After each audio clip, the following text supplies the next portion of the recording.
السلام عليكم ورحمة الله.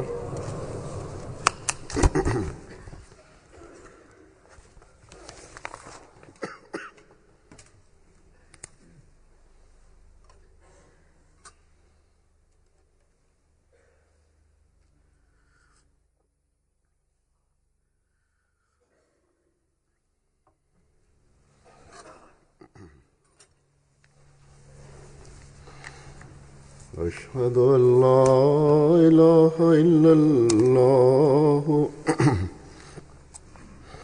وحده لا شريك له وأشهد أن محمدا عبده ورسوله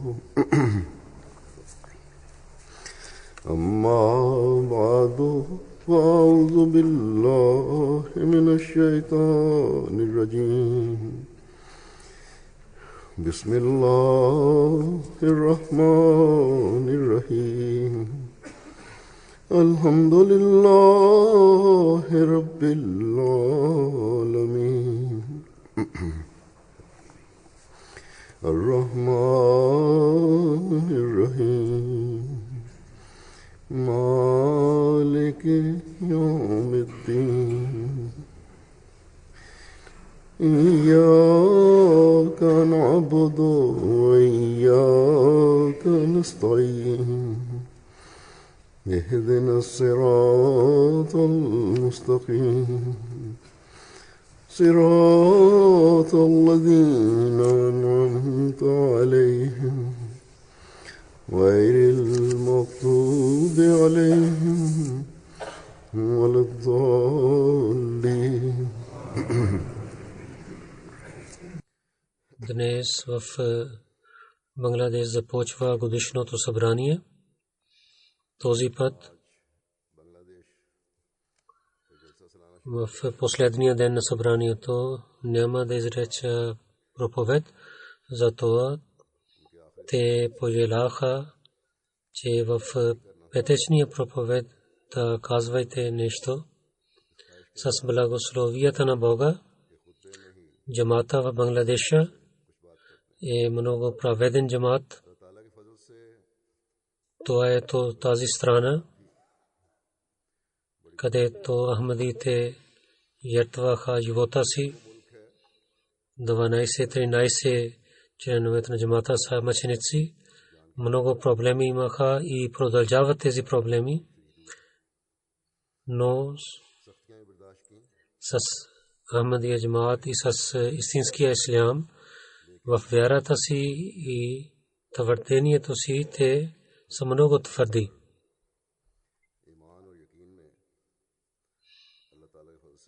Нека Бог да увеличава вярата им и доверието им и да им даде развитие. Амин. И така и в Сиера Леон започва годишно събрание. И там също те имаха проблеми заради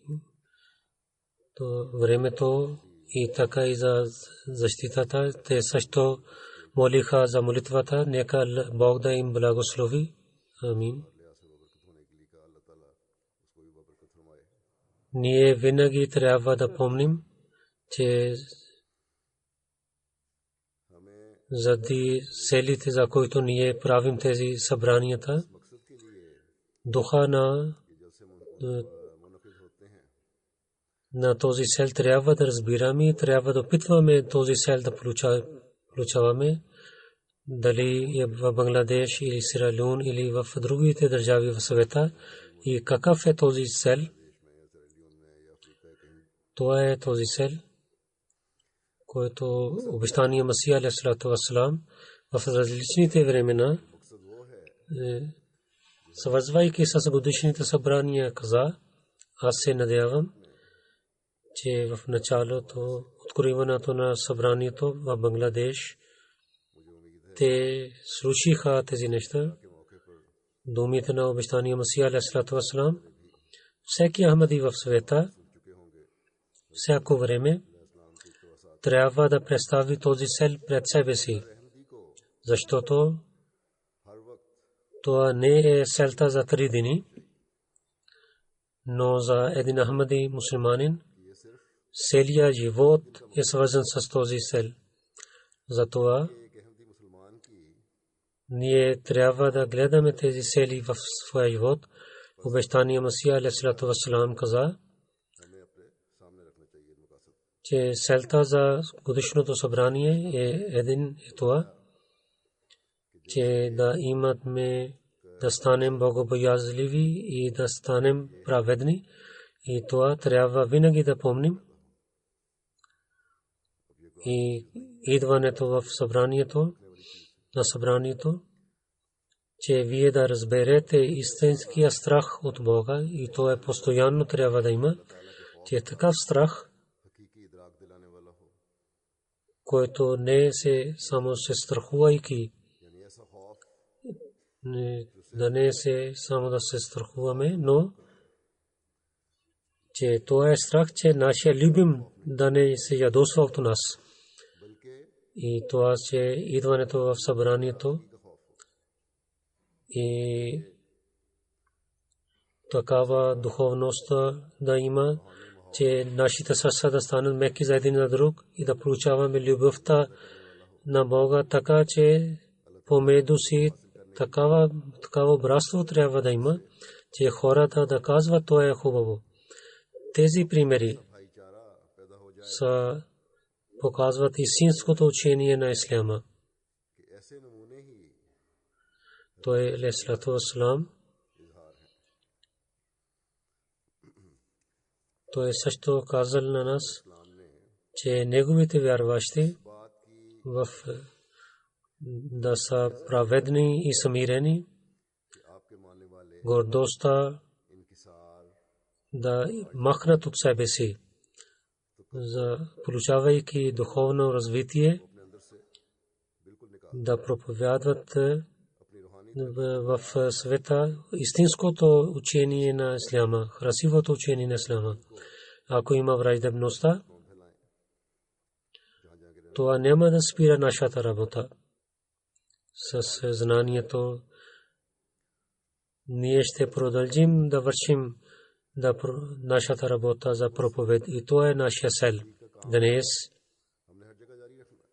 когато исляма опетняват навсякъде на исляма, самите мусулмани, мусулманските държави, те убиват на мусулманите. И делата на един мусулманин, те са далеч от учението на исляма. В такава време ние Ахмади сме, който ще покажем истинското учение на исляма. И за това най-важното нещо е, че да имаме силна връзка с Бога, навеждайки пред Бога да се молим за бъркат в нашите работи, да търсим помощта на Бога и показвайки своите примери за добрия характер да покажем на другите, че хората да гледат, света да гледа, че ако чрез учението на исляма да гледаме най-хубави примери за служенето пред Бога, да гледате на Ахмадите. Ако чрез учението на исляма за човешките права и за добрия морал искаме да гледаме пример, трябва да гледаме на Ахмадите. Затова това събрание, което е за 3 дни, събирайки на Ахмадите, не само за да разказват за религията, но това е за това, че бъдейки в този атмосфера,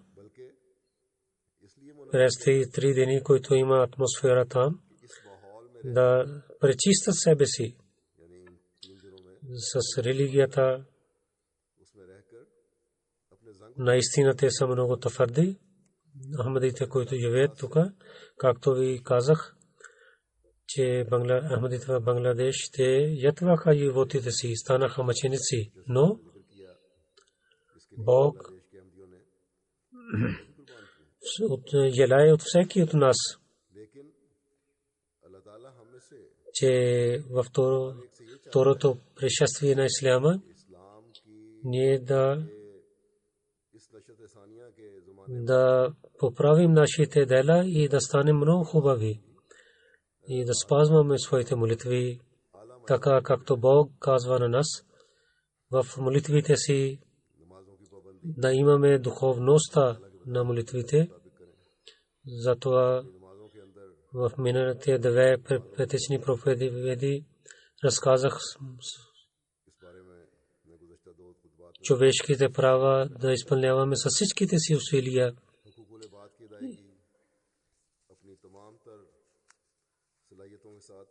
Както ви казах, за целите на събранията, един цел е да станем богобоязливи и праведни. За думата таква, разказвайки на едно място обещания Масия алейхиссалату вассалам каза, че таква означава човек да пази себе си от всичките грехове, че да пази от себе си от всичките грехове. Това не е само добрина. Един човек да казва, че аз съм добър, че аз не крадах, не убирах на някой и не взех правата на някой другия и не измамих на някой и също не крада и не прелюбодействам. Тази добрина е само за усмихвата и за подигравка. Това не е добрина, това е само подигравка. Защото ако той ще върши тези лошития и грехове и ще краде и ще има наказание за него, затова той не е добрина, който е добрина в очите на един истинския вярващ. Най-истинската добрина е, че да служи на човечеството и в пътищата на Бога да бъде свързан винаги и в неговата път винаги да бъде готов да жертва живота си. За това ни казахме,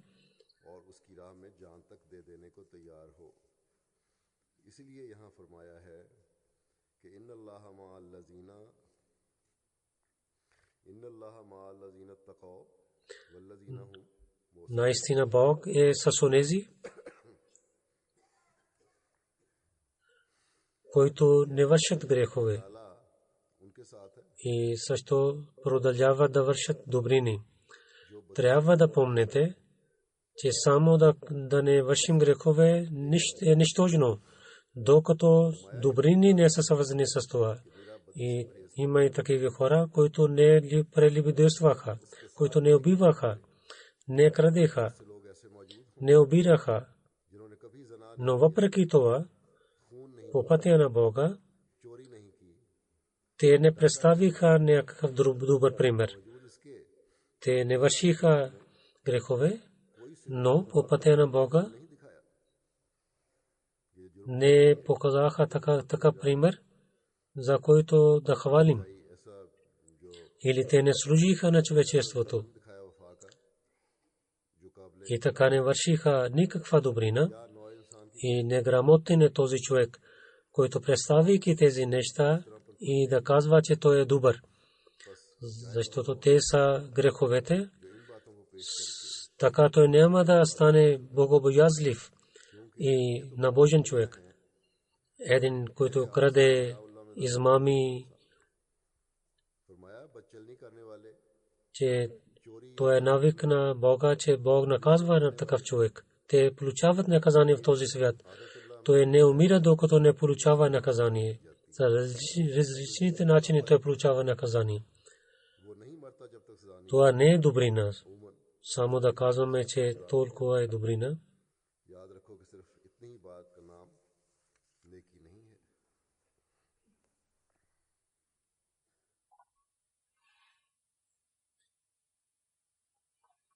Каза, че страх от Бога е най-ниското място, че то е да пречистим на някакво място с добър начин, че където да сложим най-скъпо ценна храна. Ако така чинията ще пречистим най-хубаво, но няма да сложим храна, това няма да станем сит с това. Това празна чиния, дали ще станем сит с това, да гледаме една празна чиния, освен да не ядем никакво, няма да стане така. И така и да мислите за таква, за страх от Бога. Какво е страх от Бога? Че таква означава да пречистим всичките грехове от себе си, нафсе амара, чрез който човек мисли за греховете. И той не се срамува да върши грехове. Затова таква е това, че да пречистим чинията за греховете. И добрина е тази храна, когато чинията е чиста. Това е първото начало на таква. И след това трябва да сложите храна в тази чиния. И храната означава добрините, които Бог казва, че в това има правата на Бога и така и човешките права. Той каза, че добрина е тази храна, който дава сила на тялото на човека и човек да стане такъв, че той да върши добрините.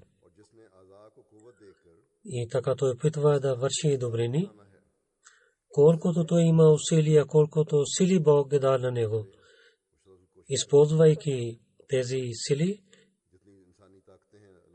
че така да изпълнява правата на Бога и правата на хората.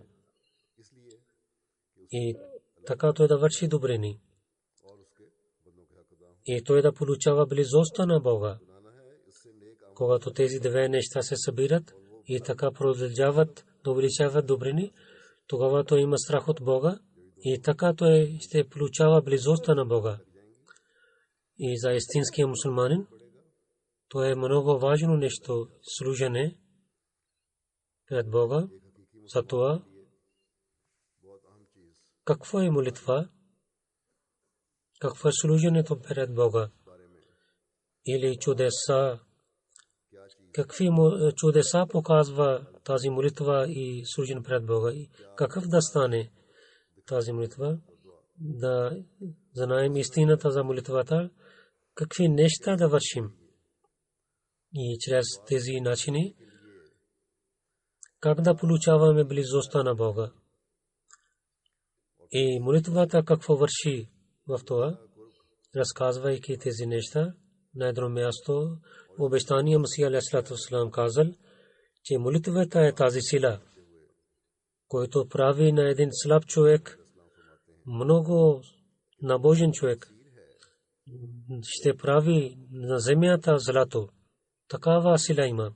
Това е една вода, който пречисти всичките вътрешни грехове и мръсотия. Но каква молитва? Каза, че чрез тази молитва ще има духовността, който излиза от сърцето и духовността да действа. И бъдейки вода да пристигне до краката на Бога и ще представим пред Бога и тогава ще стане пред Бога и ще навежда пред Бога и ще отиде в съжда пред Бога. И така е пример за молитвата, който Ислям учи на нас, че когато молитвата излиза от сърцето, ще става пред Бога и се навежда пред Бога и отива в съжда. Те са различните състояния на духовността. И за външния вид, който гледаме в молитвата, който Ислям учи на нас, и ставане на духа е това, че той да се страхува от Бога и подчинява законите на Бога, и навеждане това на духовността е това, на духа е това, че в руку, който отива, изоставяйки всичките отношения да се навежда пред Бога.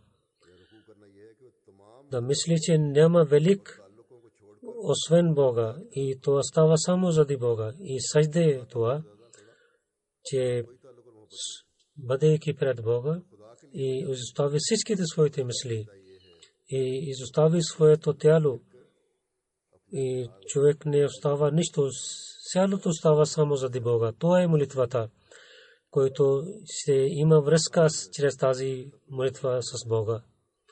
И каква е истината? Тази молитва е, чрез който получаваме нашия Бог.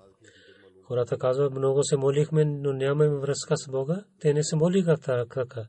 И в ширията на исляма картина за това показва чрез молитвата, че това тялото на молитвата стане за духовна молитва, защото Бог е направил на човека такъв, че духовността действа на тялото и тялото действа на духовността. И когато има така, ще излизат сълзите от очите. И когато има много човек е радостен, това показва неговото лице. Докато човек понякога усмихва. И така и когато има болка в тялото, и така и духа също получава тази болка. И когато има вятър, хубав вятър, духа също, това действа на духа също, че има връзка между духа и между тялото. И така в духовността да продължава към Бога и да върви към Бога. И това да има духовността, да се наведа пред Бога и да отива в сайде. Тези външните стояне пред Бога и сайде, те действат на духовността. И то е, че така да наведа се пред Бога, че неговата духа да се наведа пред Бога и така да отива в сайде. Както човек в радостта и в болката, тези неща действат на духата му, и така и връзка с Бога да има и да показва тези неща. В духовността то е да се наведа и да отива в сайде, защото човек се нуждае от тези трудности. Трябва да труди. И това е един вид трудности. Това е явно, че когато две неща са свързани с един на друг, когато ще вдигаме едно нещо, другото нещо, което е свързано с това, ще бъде горе. Но само с външните киям и саджуд няма полза, докато няма усилие за това, че духа също да стои пред Бога и да отива да се наведа пред Бога и да отива в сайде. И това е свързано с знанието. И знанието е свързано с благодат на Бога.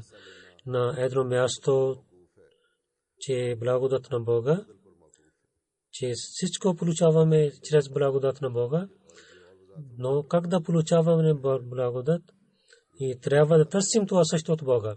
Когато с благодат на Бога ще имаме тези знания, тогава ще се молим истинската молитва. И за това труд и усилия трябват. И трябва да се наведем пред Бога. Когато ще се трудим, тогава ще получаваме целта на живота си. Таква е за истинското служение, тогава ще имаме, както преди разказах думите на обещания Месия, че правата на Бога и човешките права, те са две неща, и това ще станат свършени за таква и за истинското служение пред Бога, когато ще изпълняваме човешките права. Разказвайки това, обещания Месия алейхиссалату вассалам казал, истина е това, че най-трудно нещо е за човешките права.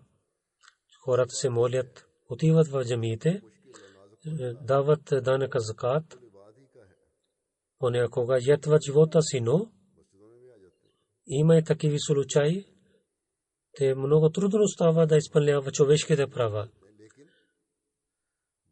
Истинското нещо е да изпълняваме човешките права. Когато идват тези неща в живота ни, и винаги има проблеми пред нас. Затова най-внимателно да вземаме стъпките тук, че аз казвам, че да не станем строги с враговете си. Някои хора казват, че да опитваме да дадем вреда на враговете, да опитваме и да разрушаваме на враговете си. И те не гледат това е дали позволено или не позволено. И също обвиняват неправилно на него. И говорят лошо за него. И обвиняват на него. И говорят с хората против него. Вижте за малка враждебността, колко грехове той върши. Тези грехове, когато ще се раждат децата от тях, както децата раждат, от един грях излиза едно дете грях. Вижте колко грехове ще има тогава. Аз истина ви казвам. Да не мислите, че имате някой враг. И да изоставяте този навик. Ако Бог е с вас и вие да станете на Бога, тогава враговете ще станат вашите служители. Но ако нямате връзка с Бога и ако нямате с Бога отношение за приятелство и вършите грехове и вършите против неговите желания, тогава вие сте, които сте враг на Бога. Може човек да пази от себе си, но когато Бог става враг, тогава всичките цялото човечество, ако ще стане приятел, то няма спасение за него. Затова вие да вършите така, както пророците на Бога вършиха.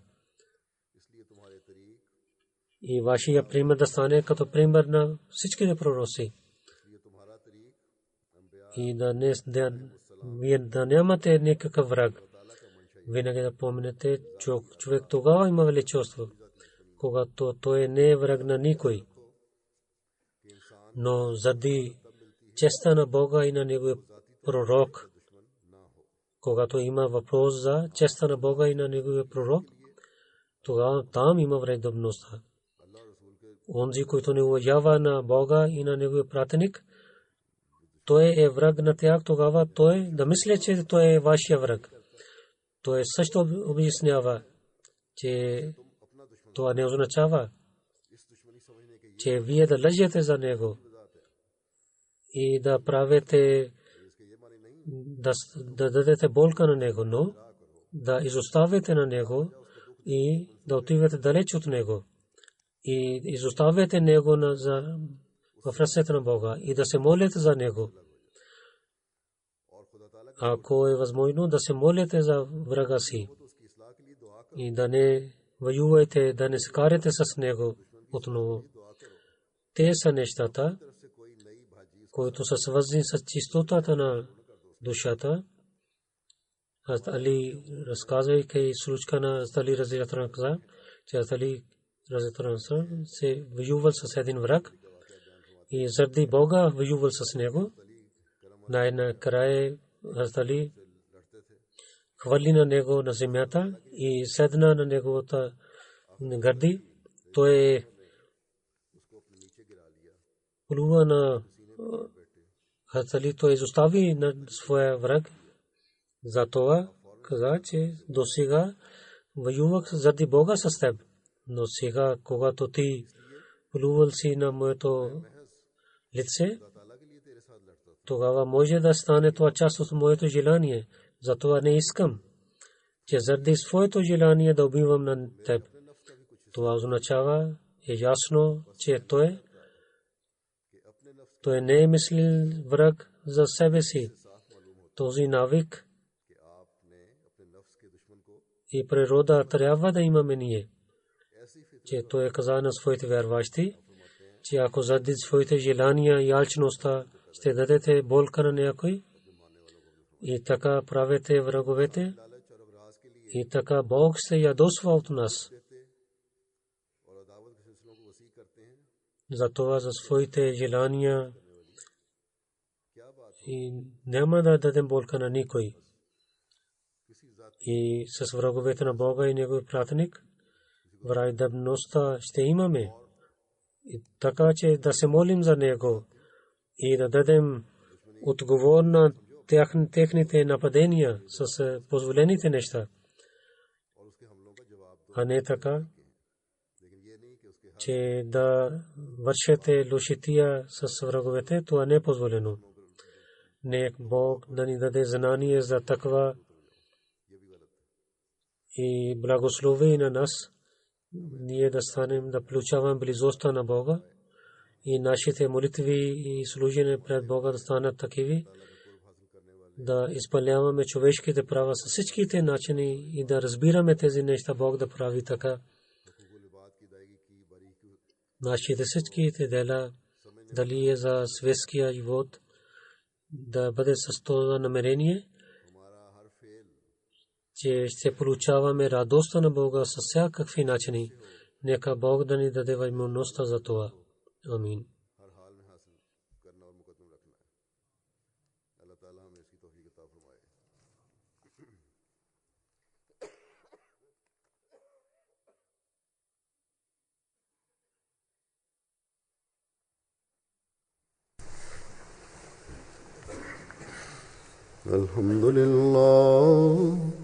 الحمد لله نحمده ونستعينه ونستغفره ونؤمن به ونتوكل عليه ونعوذ بالله من شرور أنفسنا ومن سيئات أعمالنا